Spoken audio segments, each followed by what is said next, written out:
तो इसको सॉल्व करके आंसर आ जाएगा आपके पास। आपने कौन सा आंसर किया इसमें? सर इसमें ऑप्शन सी। सी किया आपने, तो हो जाएगा 0। सर इसमें पावर तो ऊपर चली जाएगी और उसमें 0.3 करके बाहर आ जाएगा। तो ये होना चाहिए था 9 प्लस का। इसमें पावर कितनी दी हुई है? सर इसमें 9 दे रखी है। ये 9 है। Yes sir. हाँ तो 9 ही आएगा फिर तो ये वाला, क्योंकि ये एनर्जी कितना है 0.0376 है ना, 0.1 नैनोमीटर है, तो इंटू 10⁻⁹ 9। अब ये एक जीरो हटाएंगे तो 10⁻⁻1 हो जाएगा, तो हो जाएगा 10⁻10।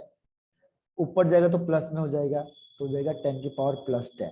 अब इसको इधर ले जाओ तो हो जाएगा 3.76 इंटू 10⁻9 हो जाएगा। ये और ये 8 है ना, तो 8 नहीं होगा, ये 9 होना चाहिए।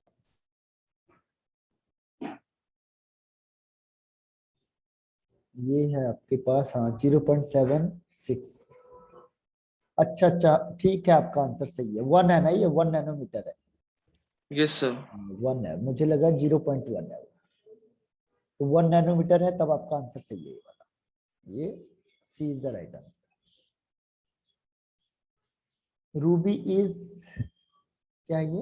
अ mineral content. Sir a mineral containing. तो रूबी में क्या क्या चीजें हो सकती है पता है आपको? सर नहीं, मैंने ZNS करा सिर्फ। ZNS? Yes sir, option A.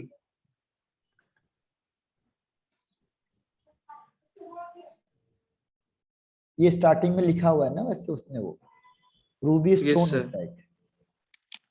Sir rubies laser produces radiation. हाँ लेकिन इसमें क्या बट चीज? सर गिवन नहीं है उसमें कुछ भी। और रूबी, अच्छा इसमें पहला है ZnSAl2O3, और तीसरा है इसमें, एक मिनट, हाँ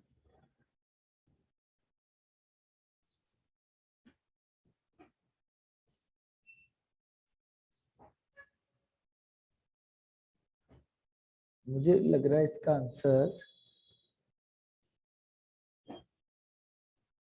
रूबी का नहीं, ZnS तो नहीं है इसका आंसर। इसका आंसर है सी और डी में से। एक मिनट में अभी चेक करके बताता हूँ आपको इसका आंसर, ठीक है? ये तो आपको मिल जाएगा उसमें। रूबी एक स्टोन होता है, और रेड कलर का स्टोन होता है ये। चलो अभी बता देता हूँ। और नेक्स्ट इसमें आता है फिर 47 से 50 तक। इसमें बताओ number of unpaired electron in chromium 3+ है ये। Chromium yes sir. 3+ में कितने होंगे? सर 5। नहीं, अनपेयर्ड इलेक्ट्रॉन 5 कैसे हो जाएंगे? देखो CR है 3+ का मतलब उसने 3 इलेक्ट्रॉन डोनेट कर दिए ना। Yes sir. CR में होता है 3d5 4s1। अब 3 इलेक्ट्रॉन चले गए तो एक यहाँ से जाएगा, 2 यहाँ से जाएंगे, तो 3 बचेगा इसमें। 3 ये वाला ए। 48 question. Number of electron having n = 3 and l = 0 in chromium AIIMS. 30 का मतलब क्या हो गया? 3s। 3s में कितने यस इलेक्ट्रॉन सर। होंगे? सर 3। s में 3 कहां से हो जाएंगे? नहीं सर, S में 2 होते हैं। हाँ तो 2 ही होंगे। Yes sir, 2 option A. हाँ। 49 है the group number and period of chromium.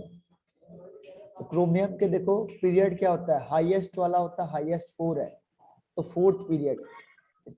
अच्छा पहले ग्रुप लिखा है ना, तो ग्रुप में क्या होता है? ग्रुप में लास्ट में 3d5 एंड 4s1, तो 5 + 1 6, तो 6 पीरियड 6 हो जाएगा और 3D सर यहाँ पे 3 होगा ऑप्शन ए।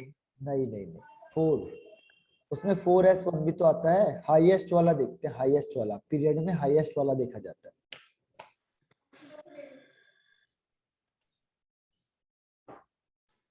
ये मिस्टेक कर दिया आपने, देखो छोटी छोटी मिस्टेक हो गई।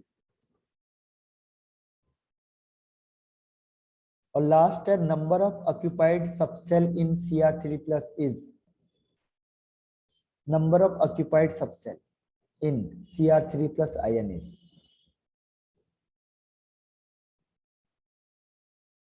ऑक्यूपाइड सबसेल, कितने सबसेल इसमें ऑक्यूपाइड होंगे?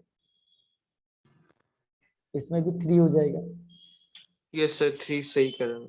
Number of occupied subshell,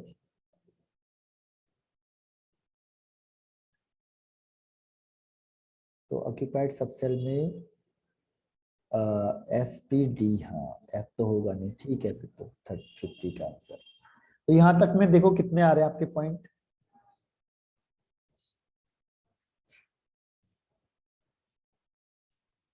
sir यहाँ पे 33 आ रहे हैं। 33 सही है।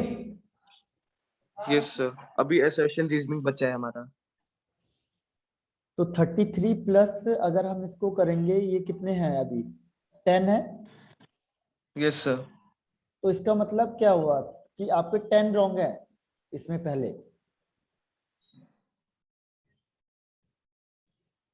नहीं सर आपके कितने सही है? इसमें सही कितने सही? सर 1 मिनट मैं बताता हूँ। ये 10 है तो सर 40 में से मेरे 18 गलत है। 18 गलत है यानी 22। Yes sir. अच्छा, assertion में है atomic mass unit 1/12 of the mass of one carbon atom, और यह है C12 atom is the most abundant isotopes of carbon has been choose as standard। आप बताओ। Sir option A. हाँ ये सही है इसका answer. Question number second is, ये भी ए ही है। Yes sir. empirical formula represent the simplest whole number ratio of various। Question number third 19 is combustion of 16 gram of methane gives 18 gram of water। तो methane का बना के देखते हैं। CH4 plus O2 gives, तो ये बन जाता है CO2 प्लस 2H2O बन जाएगा, तो डबल होगा। तो ये स्टेटमेंट तो गलत है पहला वाला। अगर ये 16 ग्राम है तो ये वाटर होगा आपके पास 36 ग्राम, तो डी हो जाएगा ऑप्शन ये वाला, तो फिर 100% सही होगा। Okay sir. ठीक है, तो आपने कौन सा किया 19? सर डी करे शायद। अब है 20 में है formula of calcium carbide. Carbide का फॉर्मूला बिल्कुल सही है। 1 mole of calcium carbide contain 2 mole of carbon atoms, तो ये भी सही है। सर इसमें ऑप्शन सी होगा शायद से। कैसे? सी का मतलब ये गलत है? Yes sir. कैसे? देखो CaC2 है ना, तो अगर इसका यस सर। इसका 1 मोल हो गए तो कार्बन के 2 मोल नहीं हो गए?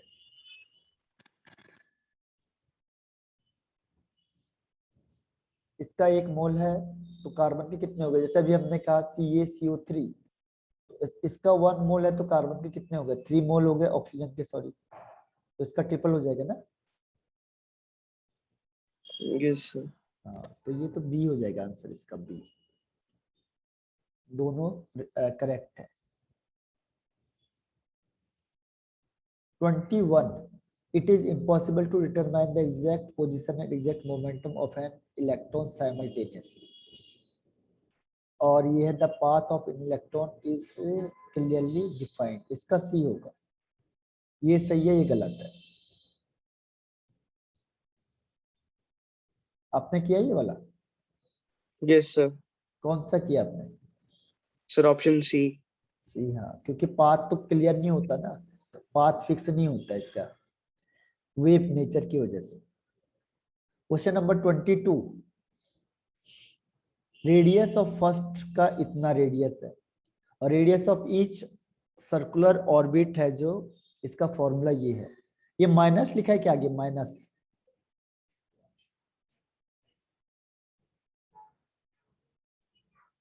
या डैश है?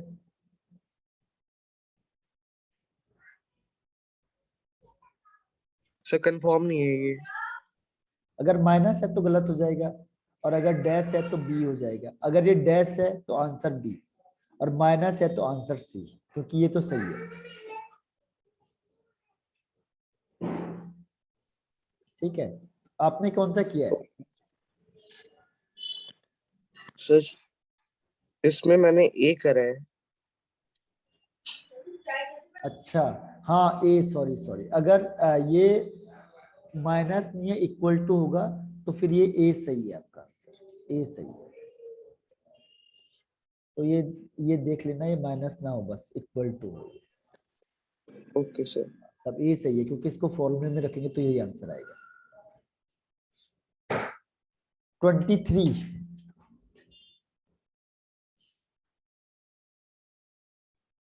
23 में है, maximum value of m for an electron is third energy और level is. Maximum value of m, m की मैक्सिमम वैल्यू कितनी होगी थर्ड सेल के लिए, यानी एन इक्वल टू 3 होगा। The maximum value of M S for an electron of third level होगा, तो कह रहा है एम की वैल्यू है जो वो 3 होगी मैक्सिमम। सही है कि गलत है? सर सही है। नहीं, गलत हो जाएगा, क्योंकि थर्ड लेवल का मतलब एन इक्वल टू 3 हो गया। एल होता है 0 1 2, तो इसमें मैक्सिमम 2 होती है वैल्यू, एम की भी मैक्सिमम वैल्यू 2 से ज्यादा नहीं हो सकती है, तो ये कह रहा है 3 है, इसलिए ये रॉन्ग हो गया, तो ये 100% सही होगा, यानी डी हो जाएगा इसका आंसर। ये देखो इसमें लिखा भी हुआ है कि maximum value of L for an electron third के लिए 2, तो मैक्सिमम 2 है। ठीक है, तो इसलिए सेकेंड हाफ ये सही है, ये वाला गलत हो जाएगा। 24 है, in multi electron atom energy of 4s orbital is less than 3d। जो 4s है उसकी एनर्जी कम होती है 3d से, तो ये सही है गलत है?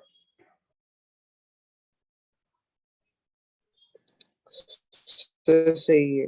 हाँ, ये सही हो जाएगा। तो इसमें क्या किया आपने एबीसीडी में से? Sir option A. A, an electron in 4s orbital experience greater effective nuclear charge then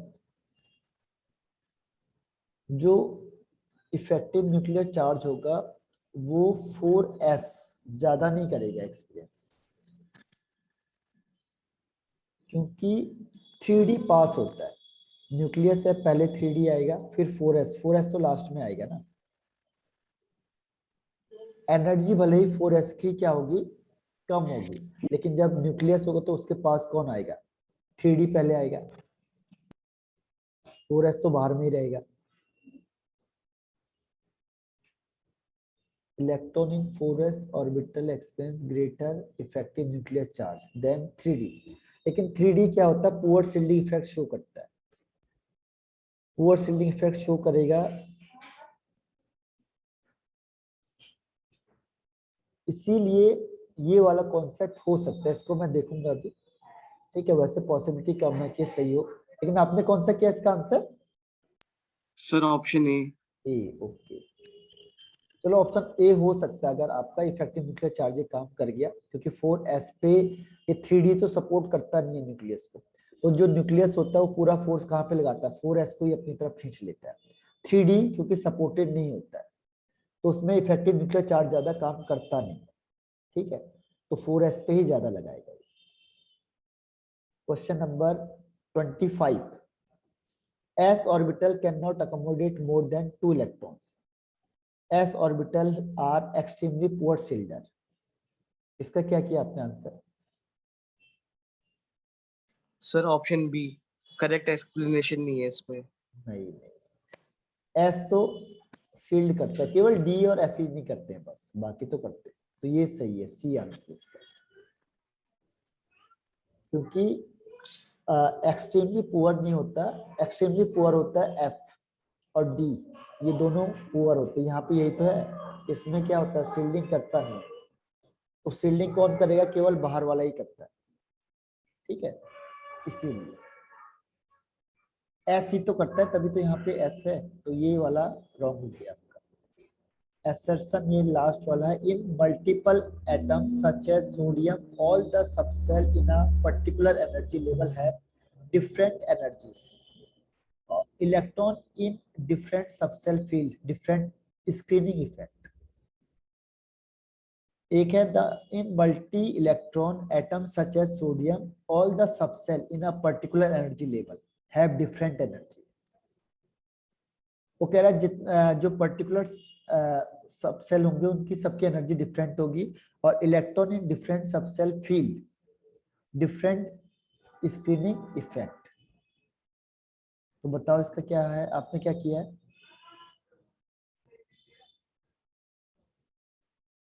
sir option D या सी में से है इसको।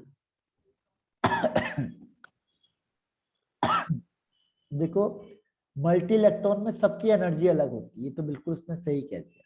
सबसेल होता है जो particular energy level have different energy, ठीक है, subshell of a particular energy level have different. अच्छा, all the subshell of a particular energy level, all the subshell का मतलब सबसेल जैसे 3s और 3p 3d, तो इन सब की एनर्जी डिफरेंट होगी, क्योंकि एनर्जी का लेवल ऐसे बढ़ता जाएगा, है ना, तो डिफरेंट एनर्जी हो जाएगी। और जो डिफरेंट सबसेल होते हैं उसमें स्क्रीनिंग इफेक्ट भी क्या होगा, डिफरेंट होगा।